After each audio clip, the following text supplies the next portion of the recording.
Аманбол 28 жаста. Биотехнологияны оқыған фотограф. Өзінің студиясы да бар. Үздіктер синдромын жеңгеннің бірі менмін дейді. Грантқа түсу керексіңдер, бәрібір қандай мамандыққа түссеңдер, әйтеуір грант болса болды деп сол уақытта грантқа түсуге тырыстық, бәрін жақсы оқыдық, бәрін заучивали. Алдым грант, сосын кейін ойладым, жүгіре бересің ба бағаның артынан. Бір адам сияқты өмір шекті. Сосын кейін как раз осында ағам шақырды Астанаға. Фотографқа не бар деп, жұмыс бар деп істейсің бе. Оқу біртіндеп артқа қала берді ғой. Қазір ондай синдром отличница алдыда болу деген жоқ. Бұрын паника болатын, ойбай бір 5 минутқа кешігіп бара жатсаң кәдімгідей стрессовать етіп келетін. Ал қазір клиенттерге звондайды ғой, айтасың, не болды? 5 минуттан кейін келемін деді ғой, жарты сағат сайын звондай бердіңдер ғой. Уақытты тиімді пайдалануды үйренгім келеді. Өйткені жеке өмірмен уақыт бәрін жұмыс уақытын бірге алып жүре алатындай. Өмірімнің 80% жұмыс істеп алдым сол сияқты. Өзгеруге дайынсың ба? Дайынмын. Кеттік. Дархан, қайырлы таң. Қайырлы таң. Бүгінгі кейіпкеріміздің шашын керемет қылып берсеңіз, үнемі аман боласыз. Рахмет. Аман бол, қарсы алайық. Сәлем, аман бол. Жақсы, рахмет. Өзгеріске аман бол дайын, өзгертуге сіз дайынсыз. Кеттік ендеше. Кеттік.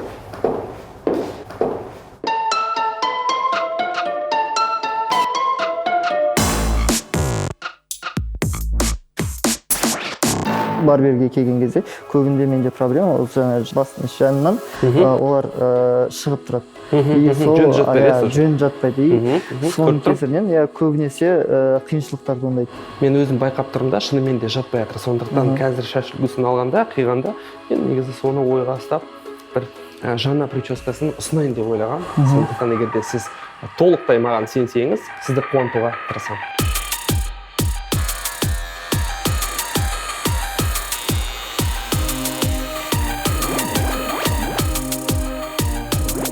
Жұмыс жүрмей, бір жағдай болған. Сол кезде не істерін білмей, у меня уже мысля такая начала возникать, думаю, психологқа барып келейін ба дегенде. Потом взял отпуск, отдохнул.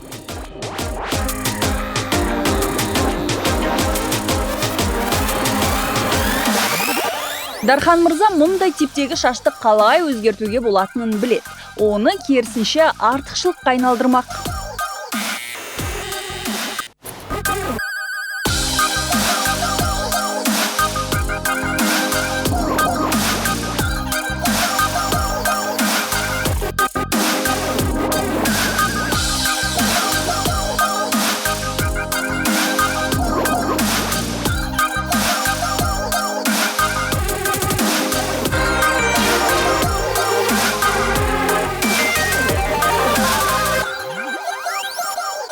Аманболға бұл шешім әрине ұнады.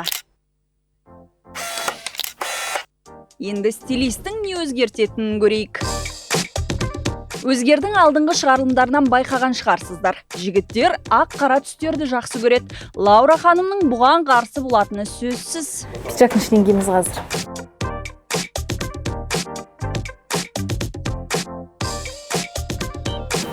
Қарамай қой.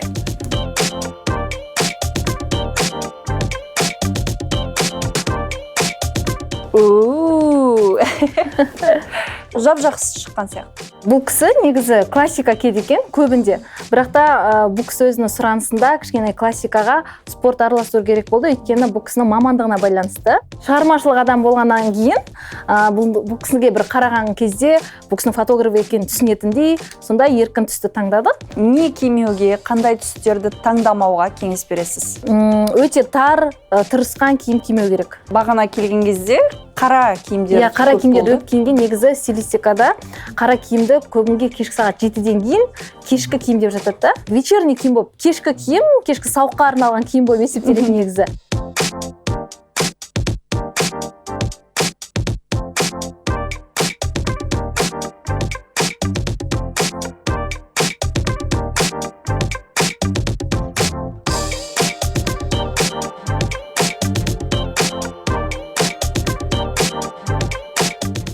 Сәнгердің жұмысы көңілден шықты, ал психолог ішкі түйткілді дәл осылай дөп таба ала ма екен?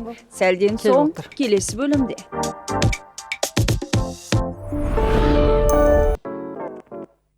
Аманболду барынша өзгертүүгө тырыштык. Енді кезек психологта. Серікгүл ханым психологиялық карталарды пайдаланбак.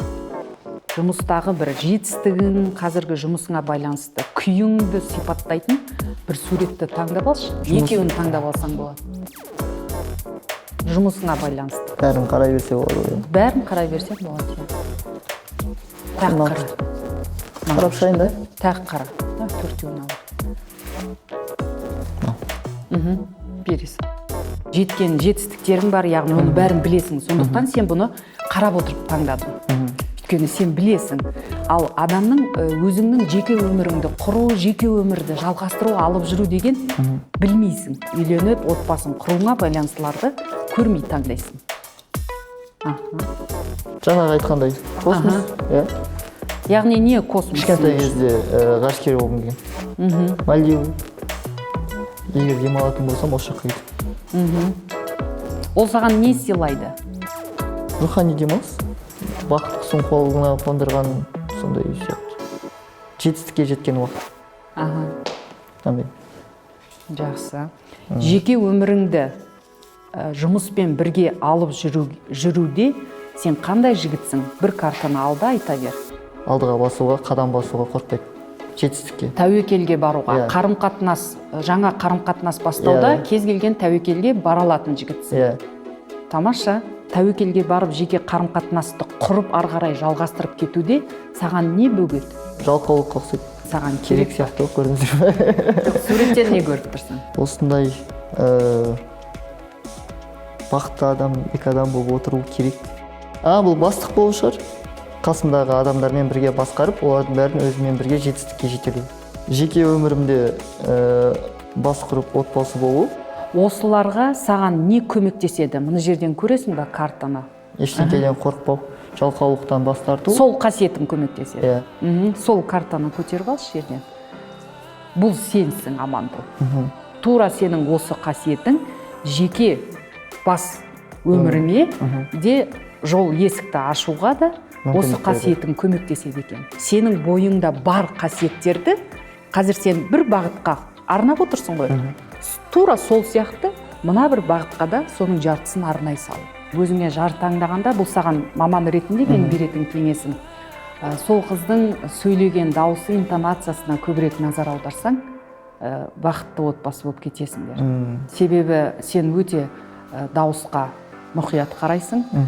Кейін сенің ішіңде өте көп эмоция бар. Эмоцияңды шығарып жеткізе аласың. Тура осы қасиетіңді қызбен әңгімелескен кезде пайдалансаң, ол саған көп ұпай әкеледі. Бүгін маған не ұнады? Сенің стилистпен жұмыс істегенің. Түбегейлі өзгерте алған сияқты. Сен қалай ойлайсың? Саған не ұнады? Ештеңке өзгерте алмаймыз-ау деп ойладық барберге барғанда.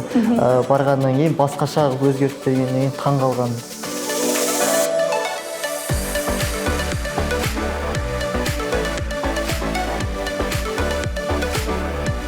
Психологпен де кеңес сөйлесуде ашылып, өзімнің осы ойлап жүрген нелерімді өзім анықтай алғанымның өзі бәрі ұнады. Психолог ешқандай жаңалық ашқан жоқ, бірақ сенің өзіңнің ішіңдегіні өзіңе шығарып берді, иә? Өзімнің іште ойлап жүргендерімді нақтылап берді. Өзіңе уақыт арнау көбінде қолдан келмейтін нәрсе. Бізде уақыт арнау деген ол басқа жолдастармен кездесіп демалып қайту деген сөз ғой. Біз үйрете алдық қой? Өзіңе уақыт арнауды. Құрметті көрермен, сіз де өзіңізге уақыт арнауды ұмытпаңыз, күніңіз керемет өтсін.